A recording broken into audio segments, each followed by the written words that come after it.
In conclusion then, here are the 7 main takeaways from this series. Number 1, liberals process the world through their hearts and make love their ultimate virtue. Conservatives process the world through their heads and make truth their ultimate virtue. Number 2, love and truth often seem to demand contradictory outcomes, and the trick in life is to learn how to counterbalance both. Number 3, if we don't learn to counterbalance them and we go too far left or right, we end up in massive error. Go too far to the right and you end up in heartless greed, racism and hatred. Go too far to the left and you end up in brainless, dehumanizing communism and repression. We don't want either. Number 4, this postmodern generation is currently sliding deep into a left pit. It's been said that if you want to anger a conservative, you tell them a lie, but if you want to anger a liberal, you tell them the truth.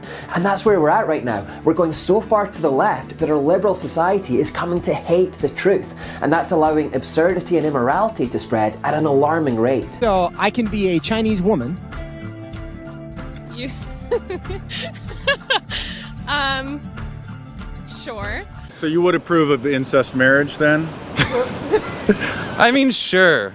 Why not? Number 5, Christians especially must hold to the middle ground. Earlier we saw that the cross symbolizes the place where all virtue meets. Jesus died because God is righteous, Jesus died because God is loving, Jesus is the lion and Jesus is the lamb.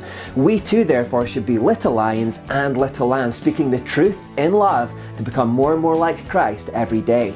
Number 6, all we now see unfolding before us has been prophesied in the Bible. The world must return to the days of Noah and Lot before Jesus returns, and that unfortunately means going deep into a left pit. Whether the postmodern age is that last left pit, we don't know, and how quickly we get to the lowest point of it, we also don't know. It could take hundreds more years. But what we do know is that God remains in control, and that once the grace period elapses, Jesus will return to pour out his wrath and all the unrepentant, rampant wickedness he finds on the earth. And number 7, you don't want to be on the wrong side when Jesus returns. If you're not a Christian today, give your life to him. The grace period only lasts for a finite length of time, and when it closes, there are no second chances. Don't ignore these warnings today. The darker the world gets, the closer we are to God's final judgment. And that just about wraps up this series. If you've enjoyed it and want to find out more about the Fuel Project, make contact or even get involved personally, our website is thefuelproject.org.